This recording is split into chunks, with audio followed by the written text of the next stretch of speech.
Hi there, everyone. It's James and Sean here reviewing another book. What are we looking at this time, James? It's Atomic Habits by James Clear, Yep. which I enjoyed. Don't know I about you. did as well. Yeah, I did very much so. A very, very practical book. Yeah, It's a kind of comprehensive guide on how to change your habits, and it's about getting 1% better every day. And yeah, he talks about something called the four laws of behavioral change. yeah, yeah.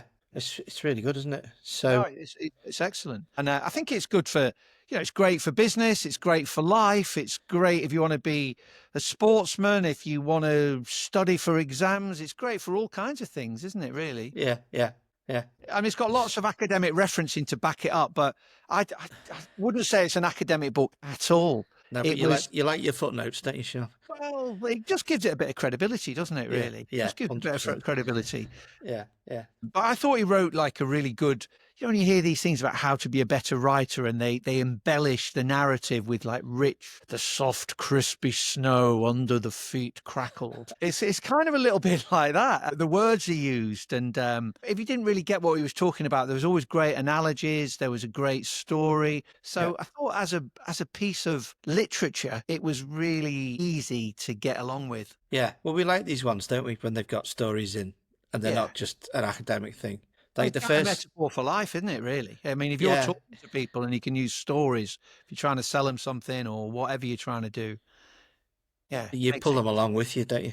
Yeah. Yeah, So the first story is about he had an accident, didn't he, at school, yeah, and he yeah. got a Quite baseball bat in bad. the face. Yeah, Yeah, in sport, it wasn't anything to do with his fellow pupil. It was in sport, but he basically got taken away by a helicopter, and he goes into vivid detail about Mm. how he couldn't smell, and you really feel like you were there. Yeah, yeah, you do, and it took him a couple of years to recover, didn't it? yeah.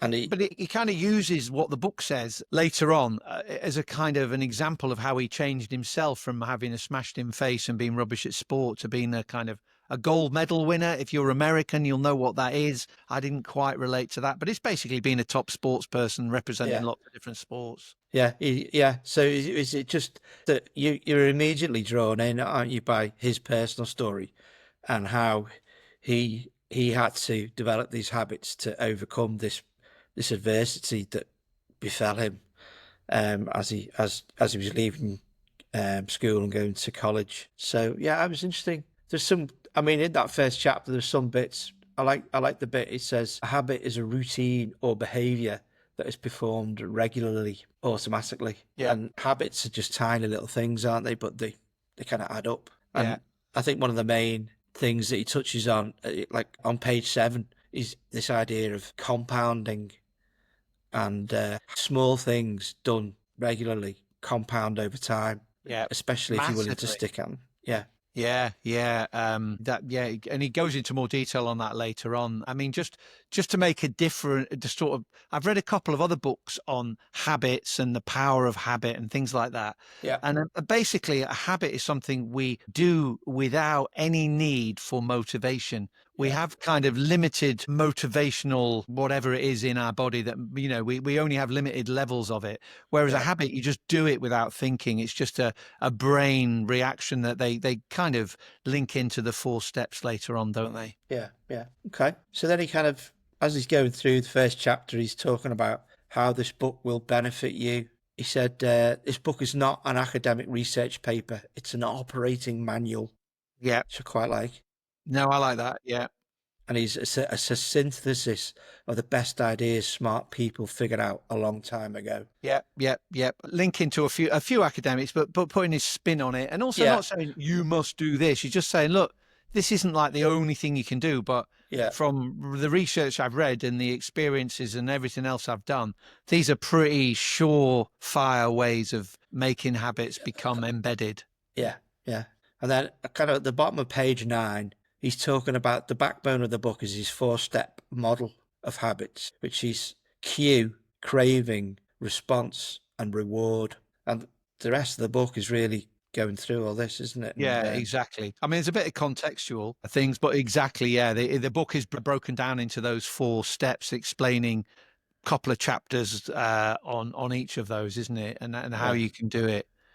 So if you, I haven't read it. I mean, he does reference a couple of times this other book called The Power of Habit by Yeah, I've read Charles that book. Yeah. Duhigg. Have you read it? I haven't read Yeah, I have. Yeah, yeah. that. Don't ask me to quote it in Okay. minute detail, James. It's like a really old Penguin book. Again, it's interesting when you look at old books how their typeface and everything else is really unattractive. And you look at modern bestsellers, how there's lots of white space, there's lots of bullet points, and it's it talks later about making things attractive. But if you read a modern book, this book is like published in I don't know 1960 or something. The one I've got from a secondhand bookshop, and it really is quite hard reading it because it's tiny typeface. It's really crammed in. Yeah, interesting.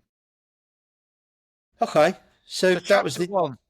chapter one. Chapter one, it kind of he The cycling team. contextualizes. Yeah, exactly. And the cycling team, people hopefully familiar with that. I mean, Dales Brailsford, actually, he talked. Well, let's contextualize it first, and then we. So Dales Brailsford was employed by British Cycling to take the British cycling team from a team that won no gold medals ever. Yeah. The 2008 Olympic Games that won 60% of all the medals that were available for cycling. So they went from zero to hero. Yeah. And he was a big fan of what he called marginal gains. Marginal gains. So he did things like put warming gel on their muscles to help them warm up quicker. He painted all the insides of the workshop bright white, so any dust was very recognizable and wouldn't like make the gears clang or whatever, if that's a word. They took their own mattresses around nice to sleep on. Yeah, the pillows, so they got better sleep and measured their heart rates when they were sleeping to try and get them down, so they're more relaxed.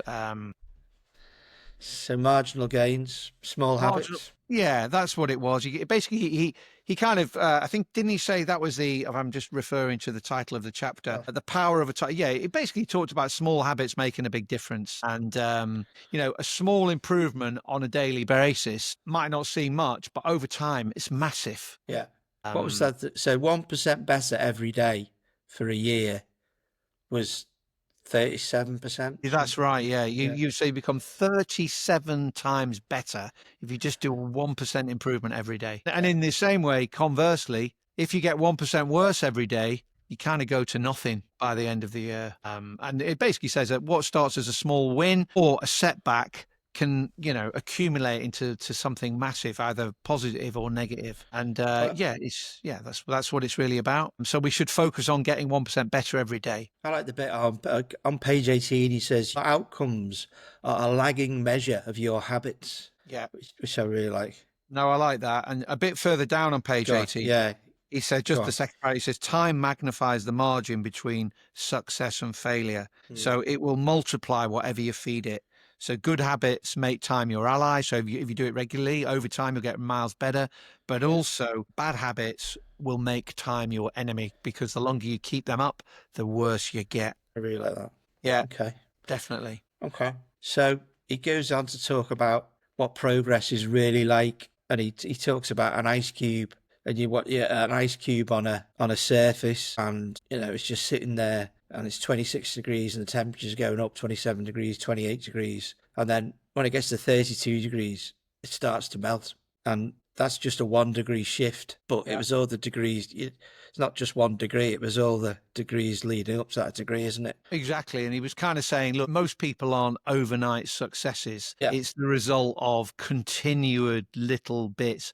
I mean, even him himself, if you read a bit about his background, he started writing a blog on habits in 2011, and he was really proud the day he got to 1,000 people, and then he got to 10,000, and then he got to 100. And his book that we're talking about has 20 million sales. But we're going back to 2009, 2010, something like that.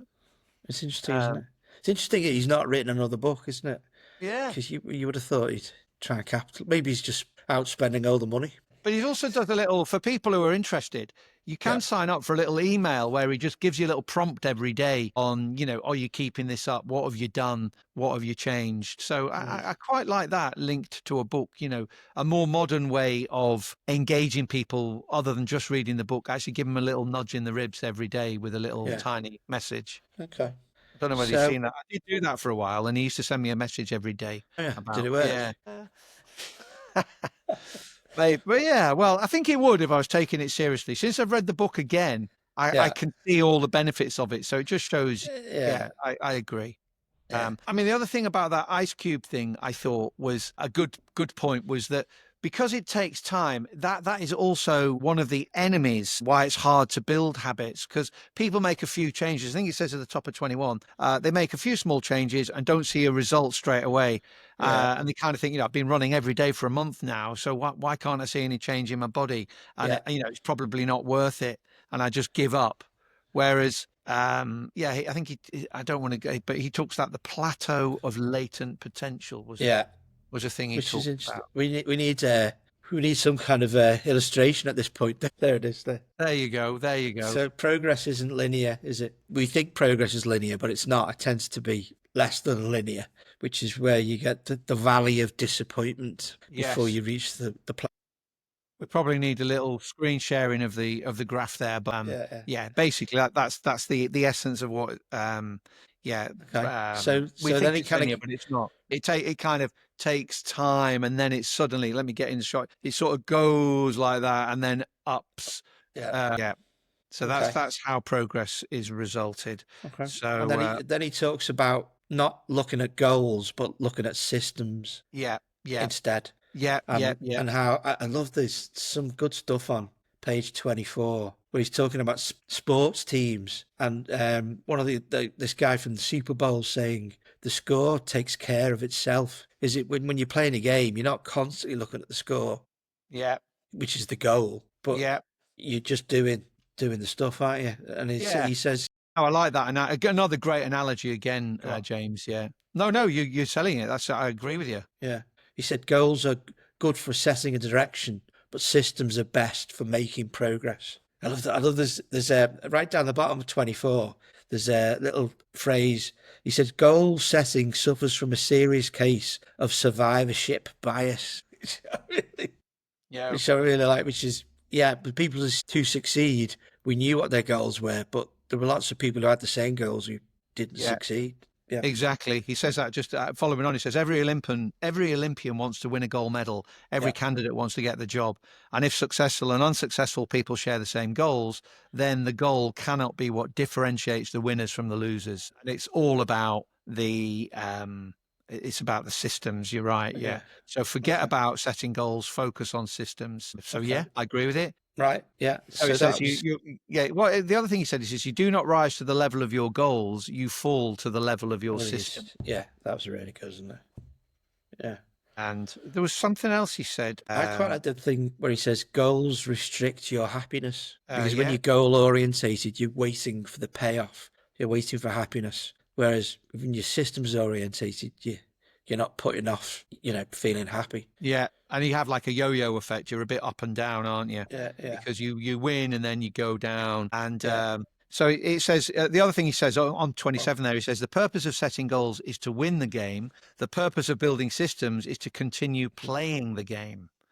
So true long-term thinking is goalless thinking. It's not about any single accomplishment. It's about the cycle of endless refinement and continuous improvement. Ultimately, it's your commitment to the process that will determine your progress. So that's the essence of what he's trying to get us to achieve. Okay. So it sets all that.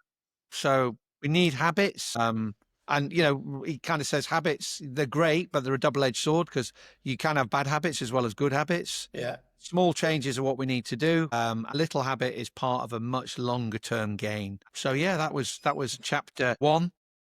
Okay.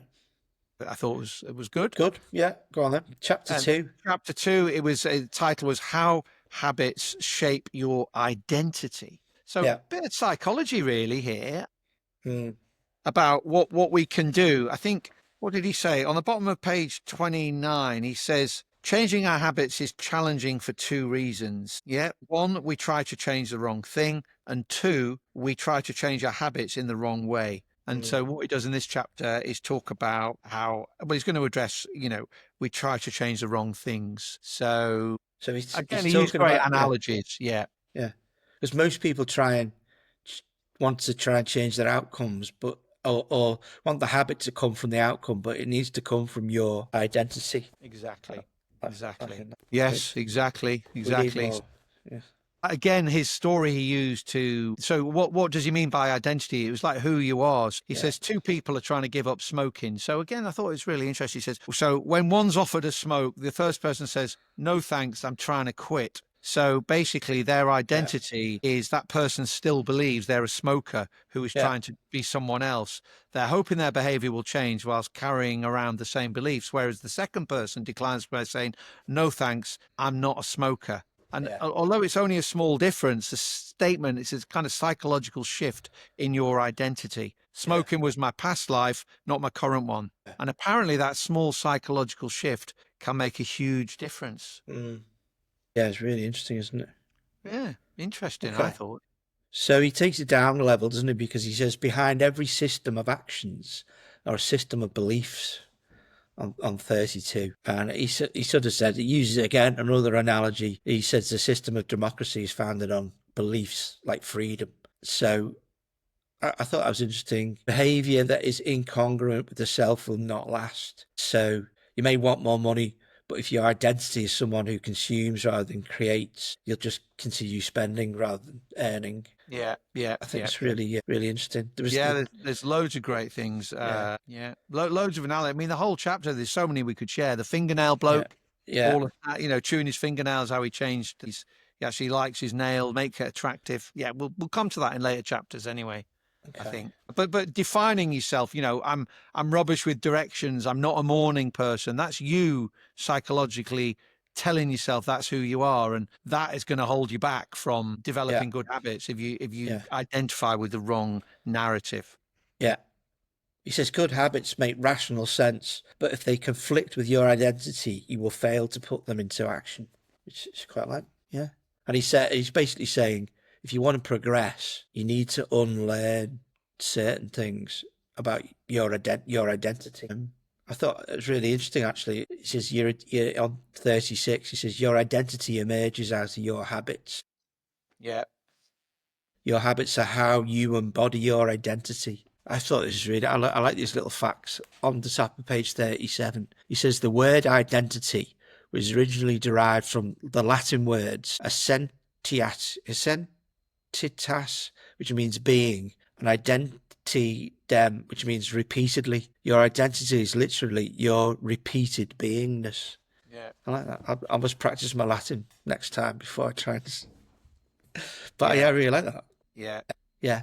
And he said, and then halfway down 37, he says, I didn't start out as a writer. I became one through my habits, because he was writing his blog. Did one every Monday and every Thursday, I think, for the first few years. Yeah.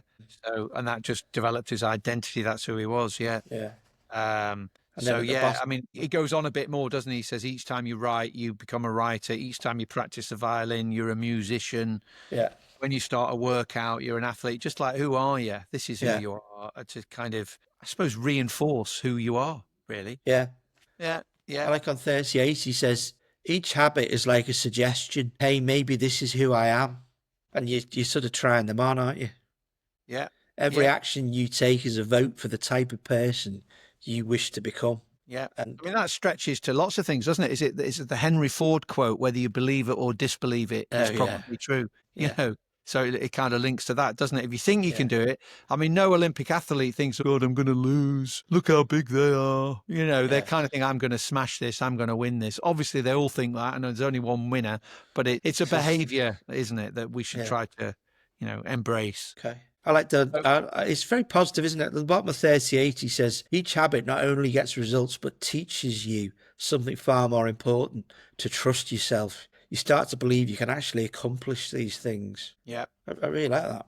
Yeah. Yeah. I mean, it's a lot of psychology he's drawing on there, like positive beliefs and reinforcement and all of that. Yeah. Yeah. That's so. Decide the type of person you want to be. Who are you? And then prove it to yourself with small wins. Yeah. Exactly. And those small things, those reinforcements through winning kind of perpetuate behaviors that become habits. It's not going to happen overnight, but you as an individual, you have the power to change your beliefs about yourself. Your identity is not set in stone. You have the choice. You can choose. It's up to you. That's basically what it's saying. Yeah. Okay. So it kind of ends the chapter on the real reason that the habits matter. and he's saying, are you becoming the type of person you want to become through your habits? Yeah. Yeah, it's good. Good chapter. Again, it's a little bit linked to the whole Stephen Covey thing as well, isn't it? You know, when he talks go on. about, well, Stephen Covey touches on this stuff, doesn't he? We Yeah. won't, there's another podcast if people want to listen to that one. So we were not going to divert onto that, but there was something about beliefs and, you know, be the person you want to be and all of that kind of stuff. Yeah. So then chapter 3, the main theme of the book comes into kind of play, and it's basically how to build habits in 4 simple steps. Go on. So, well, it kind of, he introduces it. Obviously, this is all the next, like the rest of the book, basically. Yeah. But he's got a framework, the 4 laws of behavior change. Yeah. And we can divide it into 4 steps: cue, craving, response, and then reward. And that helps us understand what habit is, how it works, and how we can improve it. Yeah. I like the bit on 46, he says, the conscious mind is the bottleneck of the brain. Can only pay attention to one problem at a time. And this is about how habits automate conscious thinking, don't they? Yep. Which you can use for your benefit or your ill, depending on if it's a good or bad habit. Yeah. Okay. So he did, this one's kind of more the cue, but it's the whole thing he talks about is a cue and then a craving and then a response. So basically what happens is the cue triggers a craving, which motivates a response, which provides a reward.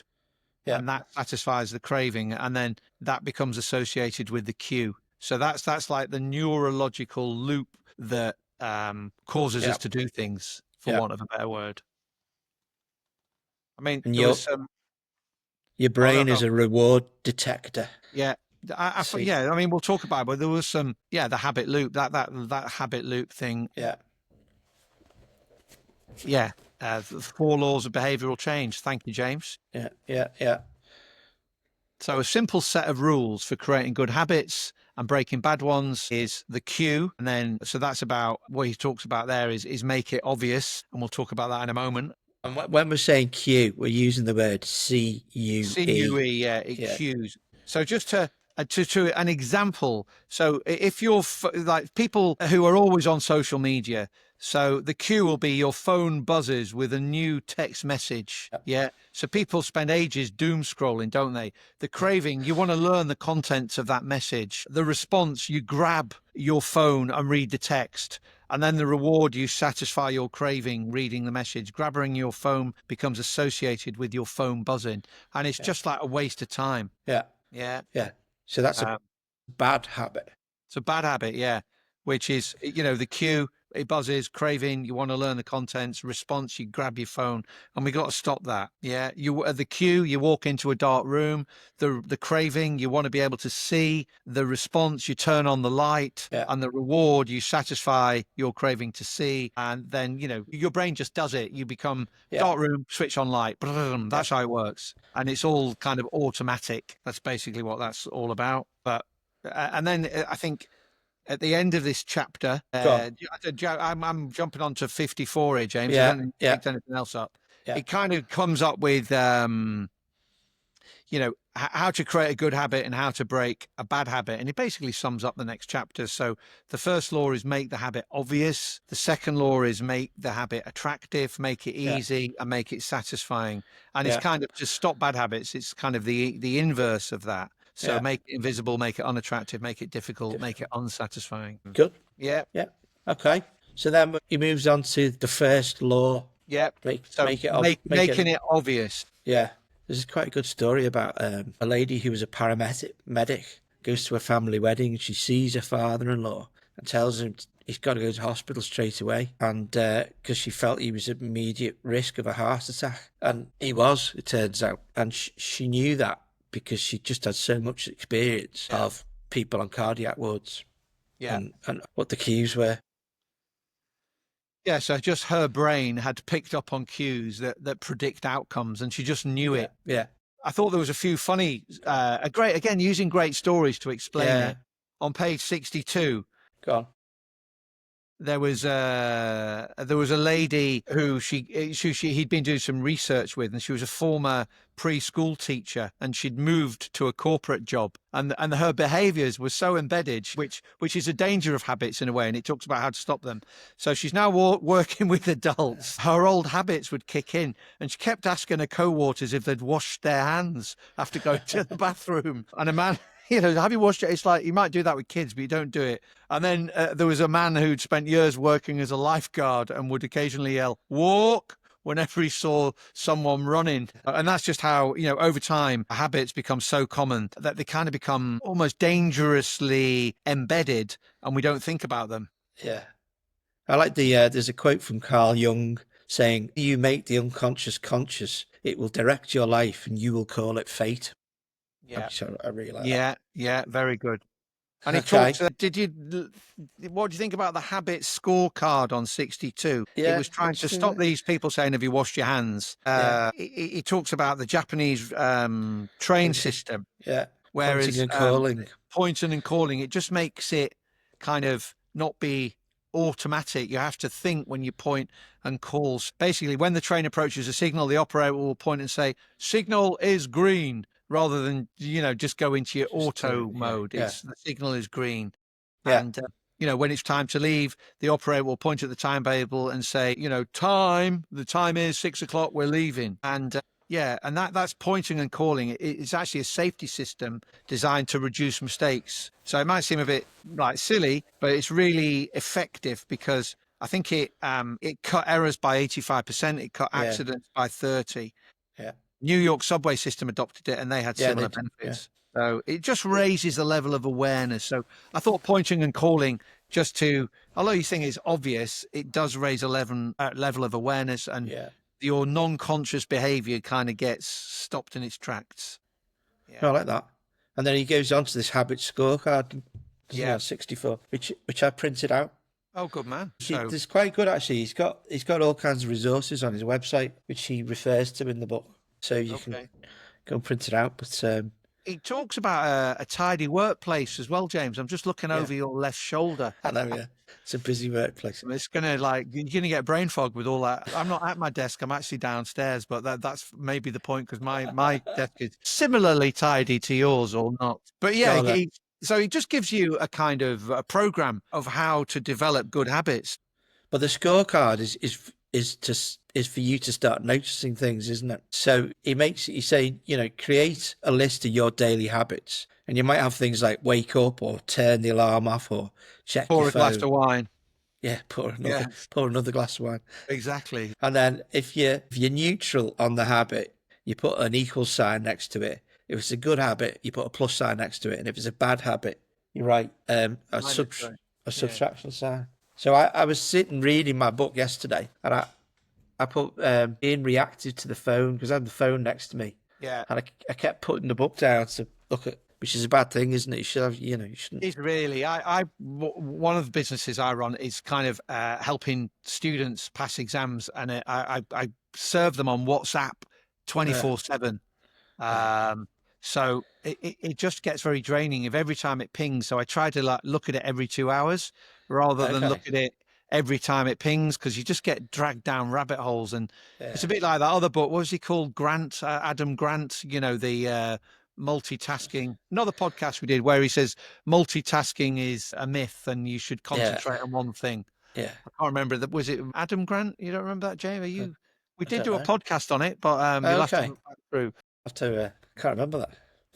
But he was talking about multitasking not really being very good for you, because our brains can't actually multitask. They're much better focusing on one thing. So I kind of check my WhatsApps every 2 hours rather than check them or message every time, because I think you can get apps to do it for you as well. They just release them every 2 hours. Okay. And if someone really wants to contact you, they'll give you a call, Yeah. Gosh, interesting. Okay, so that was the habit scorecard. Good for you doing it. So that's... And then it says the first step to changing bad habits is to be on the lookout for them. So you do the scorecard's like a bit of an audit almost that you need to do. Just to heighten your awareness of it being a bad habit. Yeah. Okay. So Yeah. Anything else on that one? No, I just thought I thought the habit scorecard. I mean, yes, you reminded me. I will go and do that exercise. It's pretty simple. It makes you much more aware of your behavior, and Yeah. just I mean, it talks later about timetabling things and stuff like that. How psychologically it's very powerful. So Okay. So chapter 5 is the best way to start a new habit. like it kicks off with a great example. I thought chapter 5. Go on. And basically, it talks about some researchers in the UK wanted to build better exercise habits over 2 weeks. And they divided them into 3 groups. So what they did with the first group was that was kind of the control group. They were simply asked to track how often they exercised. And Yeah. then the second group was the motivation group. They were asked not only to track their workouts, but read some material on the benefits of exercise.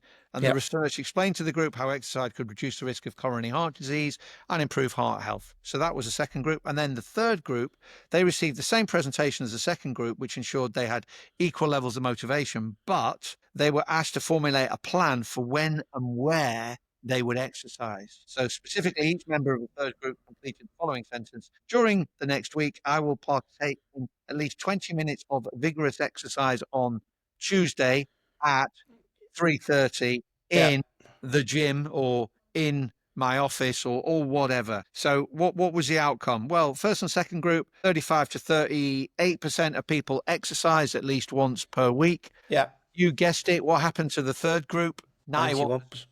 Yeah.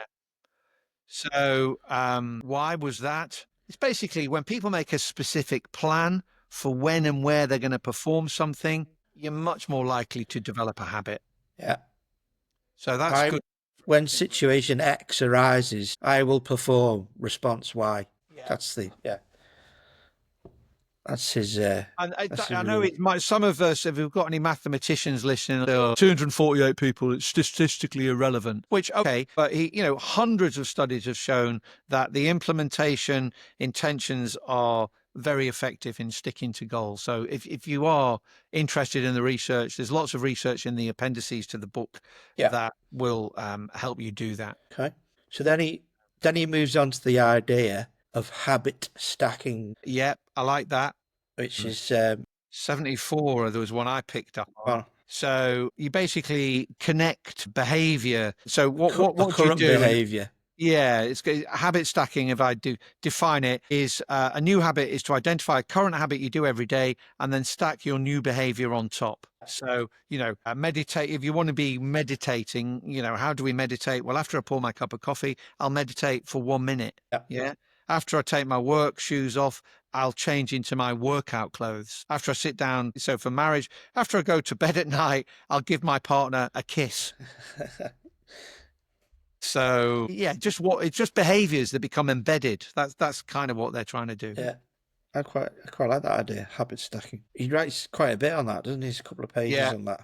Yeah, because it's much easier because you already do the good thing. You just need to add something on a habit that's already established. You just add a little bit on it. Have you got anything on 76 or 77? Well, it's just lots and lots of habit stacking examples, isn't it? After I put the dishes away, I'll immediately wipe down the counter. After I wipe down the counter, I'll set out my coffee mug for the morning.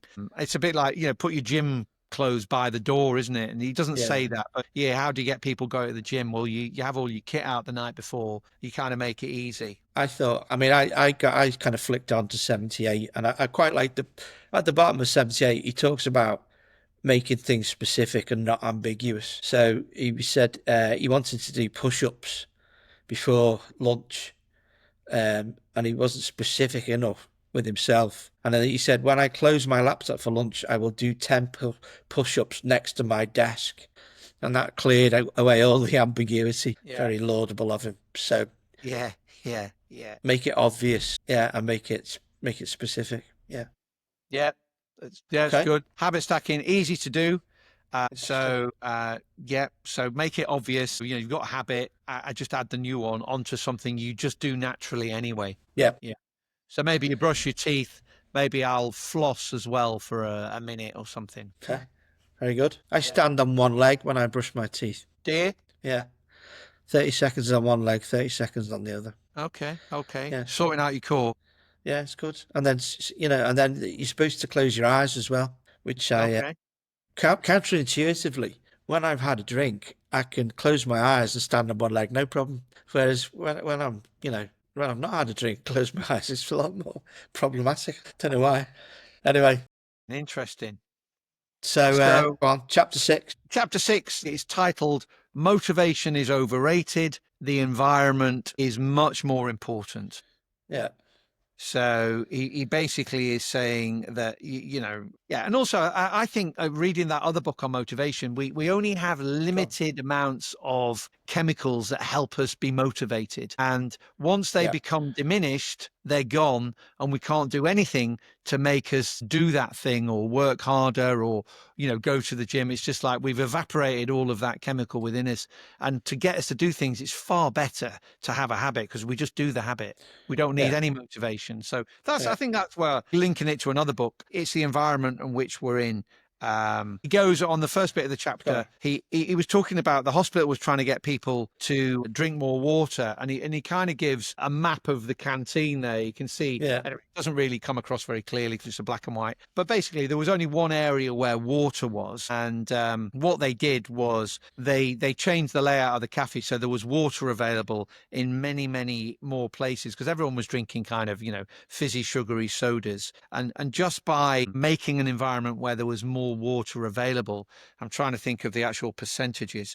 Yeah, he said after 3 months, the number of soda sales at the hospital dropped by, so that's like, fizzy, sugary drinks, dropped by 11.4%, while sales of bottled water increased by 25.8%. So they didn't do anything about telling people about, drink more healthily. They just moved the water so it was more easily accessible. So I suppose it's like making it easy to go to the gym. Just put your gym clothes by the door, isn't it? So that's obvious. But, the obvious works is what they're saying, rather than say you must drink so much water a day. Just make it obvious. And the other thing they talk, I thought, it's probably not a good thing, but they talk about supermarkets. So everything at your eye level and at eye, I mean, all the supermarkets use this because they know it works. Yeah. Okay. Yeah. I mean, I didn't really have anything more on that chapter till 86. Whereas down the bottom, There's a bit on 84 I liked was about What? vision, Go on. and it's kind of how to like how salespeople are or should be very aware of the fact that I think we've got 11 million sensory receptors in our bodies, but 10 million of them are associated with our sight. Yes. So and some think that half of our brain's resources are used on vision. Yeah. So therefore, a small change in what you see can lead to a big change in what you do. So make it very obvious, visible, island displays, that kind of thing. But it's all fairly obvious, really. But so is most things in life. I mean, go on. You were going to go on to 86. Well, I was just down the bottom. He was just saying, make sure the best choice is the most obvious one.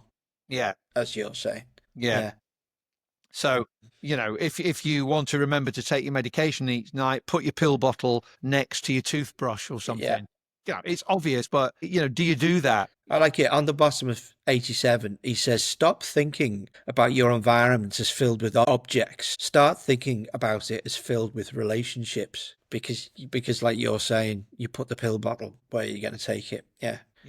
Yeah, exactly. So it's good. Yeah, it's obvious. I mean, the stuff we've done in the past when we've been working with business partnering teams and stuff. And, a lot of what we say, it's like if you want to get along better with your stakeholders, maybe go and see them once a week. Yeah. And it's like, oh, that's obvious, isn't it? But when was the last time, like we were talking to some business partners of the health service, when was the last time he went on a ward and they'd never been on a ward? And it's like, isn't that obvious? Well, it's obviously not obvious to you because you've never been on a. So these are all great things. Obviousness isn't always practiced. No.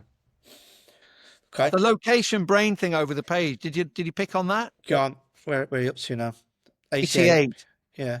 I like that in that, again, dealing with helping people. Like if you want to write a book, I think I was reading about Jeffrey Archer, who, is a prolific writer, and he only writes at a certain desk and he writes with a certain pen.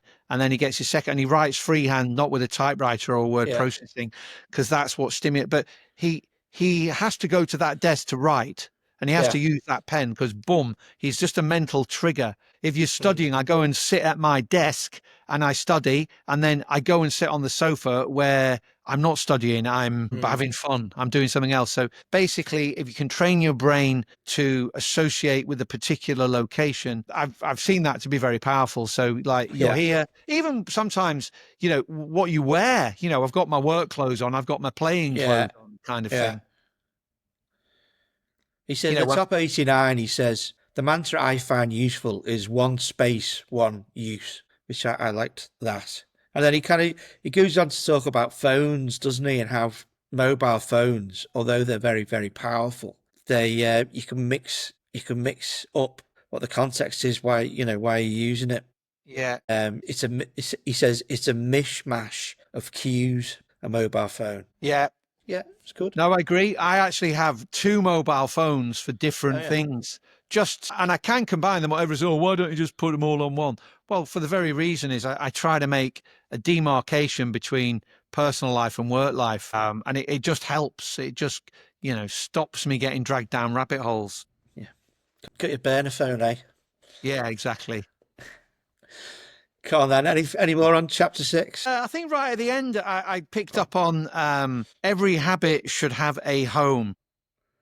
Oh yeah, I like that. So basically, habits thrive under predictable circumstances. Yeah.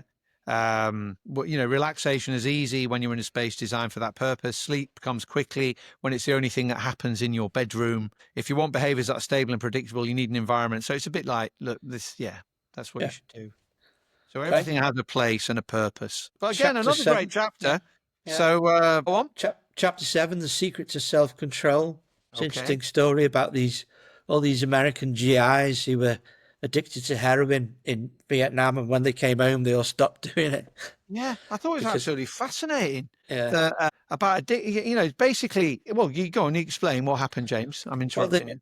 When they were in Vietnam, they were stressed, and all their buddies were doing heroin, and it was readily available. So a lot of them did it. But when they went home, they weren't stressed because they weren't fighting a war, and they were in a different environment. 90% of the heroin users Okay. Oh, no, sorry, I've got that wrong. No, they just stopped. So what I find amazing, everything, such a powerful drug, heroin, and you're hooked on it for life.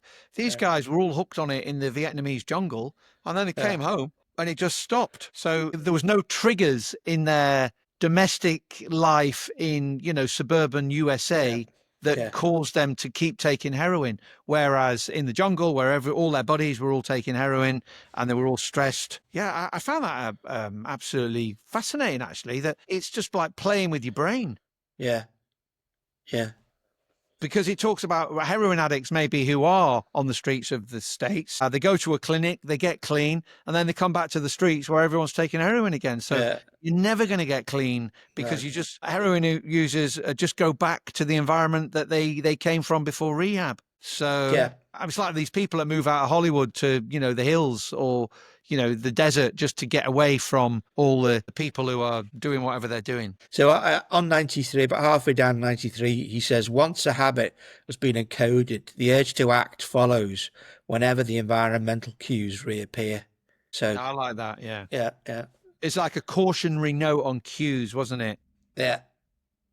You know, behavior change techniques can backfire. So what he was basically saying, if you shame obese people with a weight loss presentation or something, they get all stressed, and basically to overcome their stress, they go and do a bit of comfort eating. So it's actually counterintuitive. Or even it said that, like, showing blackened lungs to smokers will get them all stressed again. So to calm themselves down, they have a cig.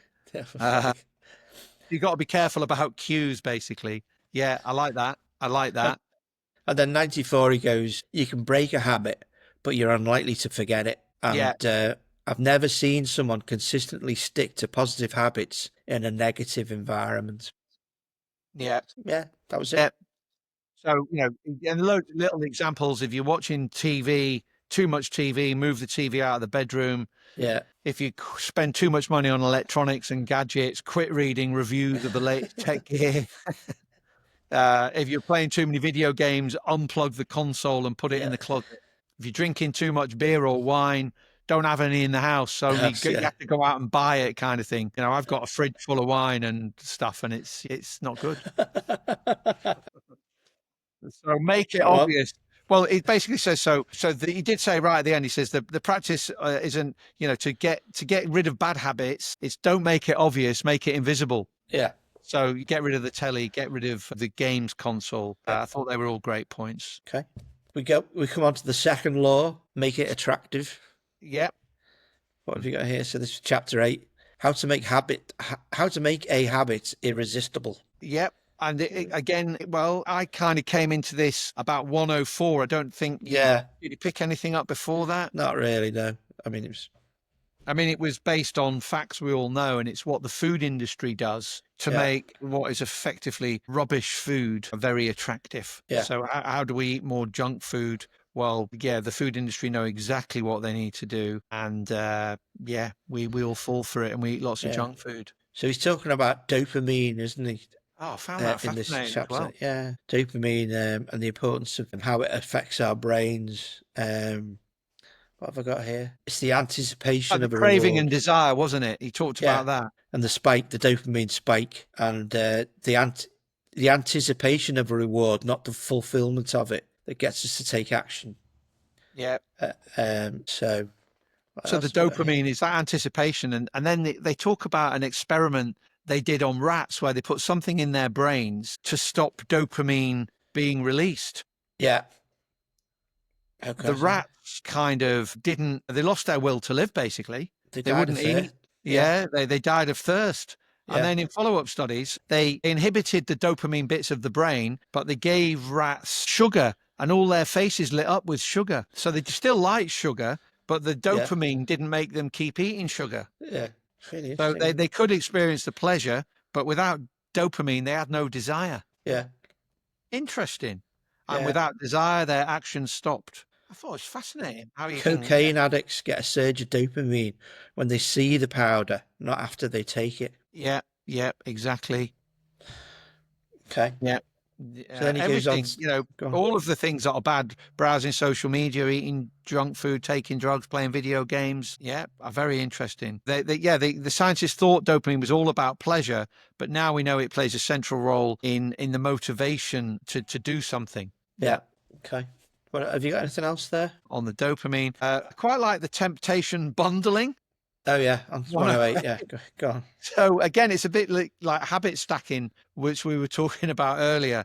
And basically, it's talking about an electrical engineering student in Dublin. He enjoyed watching too much Netflix, but he also knew he should exercise. So he using his engineering skills, he hacked his stationary bike and connected it to his laptop and TV. Then he wrote a computer program that would allow Netflix to run only if he was cycling at a certain speed.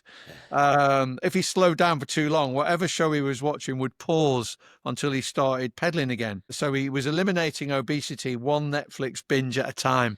I thought that's quite that's good, yeah. He also talked about ABC broadcasting in America, where the company would air 3 shows and it would tell everyone to make popcorn, drink red wine, and enjoy what's going to be a great evening. Yeah. So a Thursday night was a viewership opportunity, and everyone probably likes to drink wine, eat popcorn, and have fun, but you should do it with the ABC, whatever was on. I think it was Grey's Anatomy and that kind of stuff.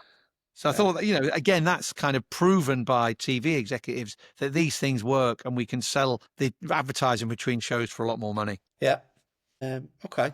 So he had another little formula, didn't he? The habit stacking and temptation bundling formula is, after a current habit, I will do something I need. And after I do something that I need, I'll do something that I want. Yeah. So I'm just looking there. Well, he said, after I pull out my phone, I'll do 10 burpees. And after I do 10 burpees, I'll check Facebook. So you can fulfill your Facebook want, but you have to do 10 burpees first. Which is a need. Yeah. Yeah. Okay. Yeah, to get fitter. Anything more on that? That's fair enough. I wonder whether it's probably, without commenting whether that works or not, you probably should try it, shouldn't you, really? Yeah. Obviously does. Okay. So this is about making the habit irresistible. And then chapter 9 was Yeah. talking about the role of family and friends. Again, you can Yeah. probably relate to this in life. If your kids hang around with all the bad kids outside the shops, they're probably Yeah. going to develop those habits. Whereas if you make them hang out with all the maths club kids, they'll be probably more inclined to do maths. Yeah. And they talk about the chess kids, that experiment, the Yeah. Hungarian, Laszlo Yeah. Polgar. And his 3 daughters. Made them all like chess champions, but it's like he engineered it. They weren't natural. He engineered it by all the kids played chess. He put pictures of chess champions on the wall. Chess was a great thing to do. They all loved it. They all played it. And surprise, surprise, they all became amazing at chess. I like the bit where he wakes up one night and finds his daughter playing chess in the bathroom. And he says to her, her name's Sophia. He says, "Sophia, leave the pieces alone." And she said to him, "Daddy, they won't leave me alone." It's really good. Yeah. I didn't have a lot more in that chapter. I mean, social norms. There's a obvious, few things on social norms. So basically, we're herd animals. We want to fit in. We to do so, we behave in accordance with what's normal. So, on 116, it went on about the habits we particularly imitate. He reckons there's 3 people, and we imitate the close people. So, the people around us. If your friends all smoke drugs or whatever, you're more likely to. If your friends all play the violin, so it's kind of how tiger mums try and encourage their children to behave a certain way. If everyone else is obese, you don't feel so bad. I mean, again, there's all kinds of linkages to this. I don't know if we ever looked at Robert Cialdini, The Power of Influence. And if everyone's doing it, that's a good thing. I suppose it's linked to that, really, the psychological linking. He says, conform to the many. Have you ever seen the Ash experiment? Goes back to the 50s. It's quite an interesting, put it into YouTube. Basically, all these students are all in on it, apart from one. And they show them lines, and there's one line, obviously, so which line's the longest, A, B, or C? It's on page. So the Ash experiment, they've got these lines like this, and you can see the one in the middle. Or no, which line is the same as the ones on the left, or in your screen, the left, the one on the right, which is similar to the one on the left. And it's obvious the line is similar to the first of the 3. And so there's like 10 kids in on it, and there's one kid who thinks they're doing it all independently of each other. They all say the one that's much longer is the same as the one on the left, when obviously it's not. And at first the guy thinks, well, are these all idiots? And then he conforms with the status quo. So there's a lot of scientific, psychological evidence to show that we tend to want to be socially conformist. And it made me think, it didn't say it, but then it says the other people we get influenced by, or we imitate the powerful. And it made me think a little bit about the power of influencers on social media. And how a lot of young people, I don't know, it's passed me by. I'm old, and I don't really, but my daughters and stuff, they say, "Oh, where'd you get that recipe from?" And it's from some influencer on TikTok or something like that. And it's amazing how people want to be like, and how these people make lots of money, because again, the clever people, the food companies, the clothing companies, the makeup companies know what massive influence these so-called power people have on people's behaviors. So again, it's all backed up by what people make money do, really. So I thought that was how we create people to behave in a certain way, because those people have approval from the masses and respect. I didn't like that chapter so much because it kind of takes away your agency, doesn't it? It's almost saying, I felt that chapter was kind of quite observational, and I understood what he was saying, but I just didn't. There were no hacks in there that I thought, it was a bit. Well, I haven't made any. Hang out with people who you want to. I mean, if you hang out with highly motivated, rich people, well, that sounds a bit sad, but you're more likely to aspire to be like them. If you hang out with a load of deadbeats, well, I don't feel so bad being a deadbeat because all my mates are. I think that was the message I got from it. Okay. Go on then. Chapter 10. How to find and fix the causes of your bad habits. So in chapter 10, what was I picking up on? Where do cravings come from? So, I mean, there's obvious ones like, we want food and drink. So you're going back to Abraham Maslow, we want friend, what is it, the Yeah, hierarchy of needs. So yeah, that's yeah, kind of what the motives he's talking about, Maslow's hierarchy of needs. yeah, I wasn't sure about his analogy saying, natural human needs of finding love and reproduce. You would go on Tinder to do that. But anyway, we'll leave that. With social acceptance, we go on Instagram. Reduce uncertainty, we go on Google. So it's like a so, modern yeah, day spin on Maslow's hierarchy of needs, I yeah, think. okay. But the one I liked was a bit later on. I don't know whether you had Go on. anything you picked on 131. What have I got? 130. What you really want is to feel different when you do something. I got for that on the top of 130. He was talking about when you binge eat or you light a cigarette or you browse social media. You don't want those things. You just want to feel different to how you feel and how your thinking is being led by your feelings and emotion. I really like. I don't know if you got any more on 130, but on on the top of 131, I really like this concept of he's saying change the words in your mind. You Yeah, don't have to. You get to do yeah, so. You don't have to get up early. You you you get to get up early, yeah. and you get the Reframing. opportunity. Yeah, really interesting. No, it's interesting how reframing, I mean, that's kind of what hypnotists do, don't they? They reframe the narrative and that makes Yeah, people behave in a certain way. Over the page on 132, yeah, it's like reframing people giving a presentation at yeah, work or, yeah, or people, again, going back to kind of student exam stuff that I've been involved with where people get panic attacks and they're really good and they'll probably smash their exam, but they get a panic attack that ruins their day. And it's, again, narrative can help that. So if you say, oh my God, I'm so nervous about giving a presentation or doing an exam, but if you say, look, yeah, oh, it's great, I've got adrenaline going through my veins, that's going to help me concentrate and perform at my utmost best. Because that's yeah, what adrenaline does. It's yeah, preparing us for flight or flight. It improves our concentration. It improves yeah, our performance. But again, it's about the narrative. It's what you say to yourself. yeah. Yeah. Any more? Any more in that chapter? Well, the other behaviors where he talks about sort of behaviors to adopt, he talks about putting headphones on. Did you hear that? Where he's Oh kind of yeah, helps. So once he puts, so what he said, he says he was conditioning himself. He put his headphones on, played some music, and did focused work.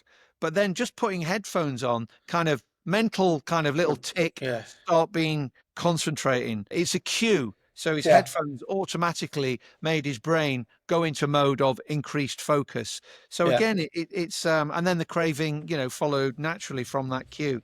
I've seen it in when you see. I used to when you're watching the Olympics and they say, mm, "Oh, here's James Wilson," and he kind of comes on with headphones on, head down. You yeah, think. yeah, You think you'd wave to the crowd and say hello, but obviously they have that music which conditions their brain to yeah, behave in a certain way, and yeah. that's what athletes do, and I think that's what that chapter was saying on really. Mm, So the athletes aren't being ignorant; they're mentally conditioning themselves for the big yeah. event to do as best as they can. So, Okay. in summary, that chapter is about reframing. Yeah. It's maybe giving yourself the appropriate cues.